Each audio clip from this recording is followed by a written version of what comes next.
সম্মানিত শিক্ষক শিক্ষিকাবৃন্দ, আজকে আমরা দেখব যে পাওয়ার পয়েন্টের ব্যাকগ্রাউন্ডটা আমরা কিভাবে একটু চেঞ্জ করে আরো আকর্ষণীয় করতে পারি। যেমন যদি মনে করি মাল্টিপল প্রেগনেন্সির উপরে আমি একটা পাওয়ার পয়েন্ট তৈরি করব, তাহলে আমি পাওয়ার পয়েন্ট ওপেন করলাম, আমি এরকম একটা স্লাইড বানালাম, আমি এখানে খুব সাদা মাটাভাবে লিখে গেলাম মাল্টিপল প্রেগনেন্সি। কেমন, নিচে নাম লিখব, নামটাকে হয়তো একটু বড় করে দিতে পারি, মাল্টিপল প্রেগনেন্সিটাকে অন্য কালার দিয়ে দিতে পারি, নামটা অন্য কালার দিয়ে দিতে পারি। কেমন, এগুলো সবই আপনারা জানেন। ওকে, মাল্টিপল প্রেগনেন্সিটাকে একটু বোল্ড করে দিতে পারি, একটু বড় করতে পারি, সবই করা যায়। আচ্ছা, এখন এই ব্যাকগ্রাউন্ডটাকে আমি একটু আলাদা রকম ভাবে করতে চাচ্ছি, সেটা কেমন করে করা যায় সেটা আমি আপনাদের সাথে শেয়ার করব। তার আগে এটা একটু আমি স্লাইড শো দিয়ে দেখিয়ে নিই। এবারে আসেন, আমি এখানে এই উপরের দিকে ডিজাইন এই অপশনে গিয়ে আমি ফরম্যাট ব্যাকগ্রাউন্ডে যাব, যে আমি এখানে একটা পিকচার নিয়ে আসব। কেমন, তো পিকচারটা কোন পিকচার নিয়ে আসব, আমি আগে থেকে একটা ছবি সেভ করে রেখেছিলাম। হ্যাঁ, এই যে এরকম একটা ছবি আমি সেভ করে রেখেছি। তো এই ছবিটাকে আমি পাওয়ার পয়েন্টের ব্যাকগ্রাউন্ডে নিয়ে সেট করব। ওকে, আমি আবার এখানে চলে আসি এই উইন্ডোটাতে।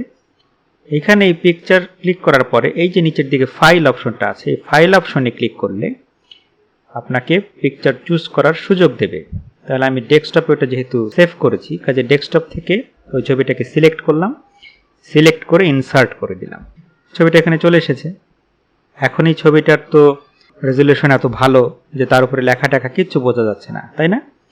এখন কি করা যায়, এই যে এখানে নিচের দিকে যে ট্রান্সপারেন্সি লেখা আছে, তার এখানে যে আপার ডিরেকশনের দেওয়া যে রেডিও বাটনটা, সেইটা আমি ক্লিক করে করে আমি ট্রান্সপারেন্সিটা বাড়িয়ে দেব। কেমন, এটাকে একবারে ধরেও বাড়ানো যায়, এক টান দিয়ে ওই রকম করে বাড়ানো যায়, তবে এখানে ক্লিক করে করে করলে সেটা আমাদের মন মতো বা চোখের কন্ট্রোলে থাকবে। আমি কতটুকু করতে চাচ্ছি সেই অনুযায়ী আমি করতে পারবো। এখন দেখেন আমি 75% ট্রান্সপারেন্ট করে ফেললাম। তো এটা যদি আমি চাই আমি 80% ট্রান্সপারেন্ট করব, তাহলে তাও করতে পারবো। করে ফেলে এখন দেখি তো যে স্লাইড শো করে কেমন লাগে দেখতে। এই দেখেন, তাহলে আগের স্লাইড শোটা আর এখনকার স্লাইড শো যে অ্যাপিয়ারেন্সটা সম্পূর্ণ চেঞ্জ হয়ে গেছে। এখন আমি যদি নতুন স্লাইড নেই, তো আবার আমার ওই সাদাই চলে আসছে, তাই না?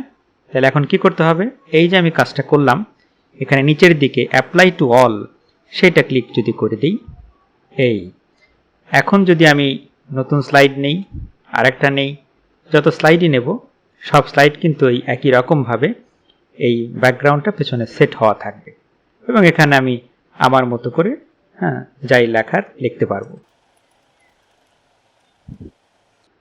আশা করি আপনারা এখন আপনাদের পাওয়ার পয়েন্টের ব্যাকগ্রাউন্ড ইমেজটাকে সুন্দরভাবে সেট করতে পারবেন, আকর্ষণীয়ভাবে প্রেজেন্ট করতে পারবেন ছাত্রছাত্রীদের কাছে। Thank you very much.